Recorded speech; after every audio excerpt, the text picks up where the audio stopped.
ನಾನು ಇದ್ದಂಗೆ ಸ್ಟ್ರೈಟಾಗಿ ಯಾವುದೇ ಫಿಲ್ಟರ್ ಇಲ್ದಂಗೆ ಮಾತಾಡ್ತೀನಿ. ಅದಕ್ಕೂ ಮುಂಚೆ ಎಲ್ಲರಿಗೂ welcome back to my channel. ಎಲ್ಲರೂ ಮೋಸ್ಟ್ ಎಕ್ಸ್ಪೆಕ್ಟೇಷನ್ಸಿಂದ ಕಾಯ್ತಿದ್ದಂಥ ಮಾರ್ವೆಲ್ಸ್ನ ಆನಿಮೇಷನ್ ಶೋ ಆದಂಥ ಮಾರ್ವೆಲ್ ಜಾಂಬೀಸ್ ವಾಟ್ ಇಫ್ ಸೀರೀಸ್ನ ಸ್ಪಿನ್ ಆಫ್ ಸೀರೀಸ್ ಇದು. ಈ ಒಂದು ಸೀರೀಸು ರಿಲೀಸ್ ಆಗಿದೆ. ಸೀರೀಸ್ನ ಎಕ್ಸ್ಪೀರಿಯನ್ಸ್ ವಿಷಯಕ್ಕೆ ಬಂದರೆ ಡಿಸಪಾಯಿಂಟ್ ಗುರು. ನನಗೆ ಗೊತ್ತಾಗ್ತಾಯಿಲ್ಲ, ಇವರು ನ್ಯೂ ಅವೆಂಜರ್ಸ್ನ ನಮ್ಮ ಮೇಲೆ ಬಲವಂತವಾಗಿ ಹತ್ತಿಸ್ತಾ ಇದ್ದಾರೆ. ಬಟ್ ಅವ್ರಿಗೆ ಯಾವಾಗ ಗೊತ್ತಾಗ್ತಿಲ್ಲ, ಅದು ಅಷ್ಟು ವರ್ಕ್ ಆಗ್ತಿಲ್ಲ ಜನಗಳಲ್ಲಿ ಅಂತ. ನಾನೆಲ್ಲ ತುಂಬ ಕಡೆ ಈ ಒಂದು ಸಿಚುವೇಶನ್ಸ್ನ ತುಂಬ ಹೇಟ್ ಮಾಡ್ತಾ ಇದ್ದಾರೆ.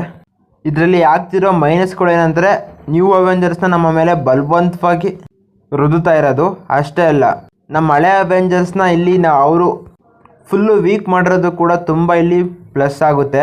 ಇಲ್ಲಿ ನಮ್ಮ ಹಲಕ್ನ ವೀಕ್ ಮಾಡೋಕ್ಕೋದ್ರು ಅಷ್ಟೇ ಅಲ್ಲ, ಥೋರ್ನ ಕೂಡ ವೀಕ್ ಮಾಡೋಕ್ಕೋದ್ರು. ಸ್ಪೈಡರ್ ಮ್ಯಾನ್ಗೆ ಒಳ್ಳೆ ಹೈಪ್ ಕೊಟ್ಟಿದ್ರು ಟ್ರೈಲರಲ್ಲಿ, ಬಟ್ ಅದರಲ್ಲಿ 1% ಕೂಡ ಅವರು ಶೋನಲ್ಲಿ ತೋರಿಸೋದಕ್ಕೆ ಸಾಧ್ಯ ಆಗಲಿಲ್ಲ ಅವ್ರ ಕೈಲಿ. ಅವರು ಕೂಡ ತುಂಬ ಫೇಲ್ ಆಗೋದ್ರು. ಮೇ ಬಿ ಒಂದು ಸೀರೀಸ್ಗೆ ಇನ್ನೊಂದು ಸೀಸನ್ ಬರ್ಬೋದು, ಬಟ್ ಈ ಒಂದು ಸೀರೀಸ್ ಮಾತ್ರ ಡಿಸಪಾಯಿಂಟ್ ಆಯಿತು ನನಗೆ ಮಾತ್ರ. ಕೆಲವೊಂದು ಕ್ಯಾರೆಕ್ಟ್ರು ಚೆನ್ನಾಗೇ ಇಷ್ಟ ಆದವು. ಅದರಲ್ಲೂ ಬ್ಲೇಡ್ ಮತ್ತು ಮೂನ್ ನೈಟ್ ಕ್ಯಾರೆಕ್ಟರ್ ಎರಡು ಮಿಕ್ಸ್ ಮಾಡಿಬಿಟ್ಟು ಹೊಸ ಕ್ಯಾರೆಕ್ಟರ್ ಮಾಡಿದರು. ಬಟ್ ಈ ಒಂದು ಸೀರೀಸ್ ನಡೆಯೋದು ಬೇರೆ ಒಂದು ಯೂನಿವರ್ಸಲ್ಲಿ, ಅಲ್ಲಿ ಕ್ಯಾರೆಕ್ಟರ್ಗಳು ಡಿಫ್ರೆಂಟ್ ಆಗಿರ್ತವೆ. ಸೊ ಹಂಗಾಗಿ ಇದು ನಡೆಯೋದು ಪ್ಯಾರಲರ್ ಯೂನಿವರ್ಸಲ್ಲಿ. ಆದ್ರೂ ಕೂಡ ಮಲ್ಟಿವರ್ಸ್ಗೆ ಹೋಗಿ ಬಂದಂಥ ಆ್ಯಂಟ್ಮ್ಯಾನ್ಗೆ ಜಾಂಬೀಸಿಂದ ಇನ್ಫೆಕ್ಷನ್ ಆಗಿ ಈ ಒಂದು ಯೂನಿವರ್ಸಲ್ಲಿ ಜಾಂಬೀಸ್ ವೈರಸ್ನ ಸ್ಪ್ರೆಡ್ ಮಾಡ್ತಾರೆ. ಈ ಒಂದು ಸೀರೀಸು ಸೆಟಪ್ ಆಗಿರೋದೆ ವಾಟ್ ಇಫ್ ಸೀಸನ್ 1ನಲ್ಲಿ ಏನು ಜಾಂಬಿ ಎಪಿಸೋಡ್ ಬರುತ್ತೋ ಅದಕ್ಕೆ ಕಂಟಿನ್ಯೂಸ್ ಆಗಿ. ಕೆಲವೊಂದು ಆಕ್ಷನ್ ಸೀನ್ಸೇ ಆಗಿರ್ಬೋದು, ಅವೆಲ್ಲ ಚೆನ್ನಾಗೇ ಇದ್ದಾವೆ. ಬಟ್ ಸ್ಟೋರಿನಲ್ಲಿ ನಾವು ಎಕ್ಸ್ಪೆಕ್ಟ್ ಮಾಡಿದಂಥ ರೇಂಜಿಗೆ ಸ್ಟೋರಿನ ಬಿಲ್ಡ್ ಮಾಡೋದ್ರಲ್ಲಿ ಇವರು ಫೇಲ್ ಆಗಿದ್ದಾರೆ. ಕಮಲಾ ಖಾನ್ನ ಮೈನ್ ಲೀಡ್ ಆಗಿಟ್ಟಿದ್ದು ಕೂಡ ಇಲ್ಲಿ ಸ್ವಲ್ಪ ಎಲ್ಲರಿಗೂ ಮಿಸ್ಫೈರ್ ಆಯಿತು ಅಂತ ನನಗನ್ನಿಸ್ತಾ ಇದೆ. ಕಮಲಾ ಖಾನ್ನ ಮೇನ್ ಲೀಡ್ ಆಗಿಟ್ಟಿದ್ದು ಇಲ್ಲಿ ಮೈನಸ್ ಆಗಲಿಲ್ಲ, ಬಟ್ ಹಳೆ ಓಜಿ ಕ್ಯಾರೆಕ್ಟರ್ಗಳನ್ನೆಲ್ಲ ಡಮ್ಮಿ ಮಾಡಿದ್ದಿಲ್ಲಿ ತುಂಬ ಮೈನಸ್ ಆಯಿತು. ಅದರಲ್ಲಿ ಥೋರ್ ಕ್ಯಾರೆಕ್ಟರ್ನಾಗಿರ್ಬೋದು, ಹಲ್ಕ್ ಕ್ಯಾರೆಕ್ಟರ್ನಾಗಿರ್ಬೋದು, ಇದೆಲ್ಲ ಸ್ವಲ್ಪ ಮೈನಸ್ ಆಗುತ್ತೆ.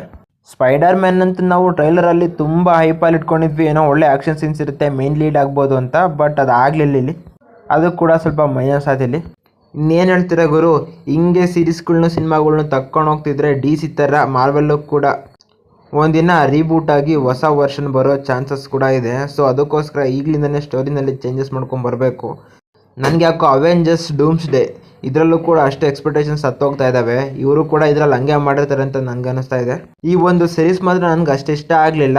ನೀವೇನಾದರೂ ನೋಡಿದರೆ ನಿಮ್ಗೆ ಇಷ್ಟ ಆಯಿತಾ ಅಂತ ಕಮೆಂಟ್ ಮಾಡಿ. ಇಲ್ಲ ಅಂದರೆ ಸೀರೀಸಲ್ಲಿ ಏನು ಫಾಲ್ಸ್ ಇತ್ತು ಅನ್ನೋದನ್ನು ಕೂಡ ಕಮೆಂಟ್ ಮಾಡಿ. ವಾರಷ್ಟು ತಿಂಗಳು ನನಗೆ ಅಷ್ಟು ಇಷ್ಟ ಆಗಲಿಲ್ಲ. ಮಾರ್ವೆಲ್ಸು ವಿಂಟರ್ ಸ್ಟೇಜ್ಗೆ ಯಾವಾಗ ಹೋಗುತ್ತೋ ಅಂತ ನಾನು ವೆಯ್ಟ್ ಮಾಡ್ತಾ ಇದ್ದೀನಿ. ಅಂಥ ಓಜಿ ಕ್ಯಾರೆಕ್ಟರ್ಗಳನ್ನ ನಾವು ಈಗ ಬರೋ ಸಿನಿಮಾಗಳಲ್ಲಿ ಮಿಸ್ ಮಾಡ್ಕೊತಾ ಇದ್ದೀವಿ. ಇರೋ ಓಜಿ ಕ್ಯಾರೆಕ್ಟರ್ನ ಇವಾಗೆಲ್ಲ ಡಮ್ಮಿ ಮಾಡಿ ಬಿಸಾಕಿದ್ದಾರೆ. ಸೊ ಅದು ಇಲ್ಲಿ ಮೈನಸ್ ಆಗಿದೆ, ಅಷ್ಟು ಮಾತ್ರ ಹೇಳಬಲ್ಲೆ. ಈ ವಿಡಿಯೋ ಇಷ್ಟ ಆಗಿದ್ದರೆ ನನಗೆ ಸಪೋರ್ಟ್ ಮಾಡಿ. ಇಲ್ಲಿವರೆಗೂ ನೋಡಿರ್ತೀರ, ನನಗೂ ಸ್ವಲ್ಪ ಪುಷ್ ಸಿಗುತ್ತೆ. ನಾನು ಮತ್ತೆ ನಿಮಗೆ ಸಿಗ್ತಾ ಇರ್ತೀನಿ ಗೈಸ್. ಬಾಯ್.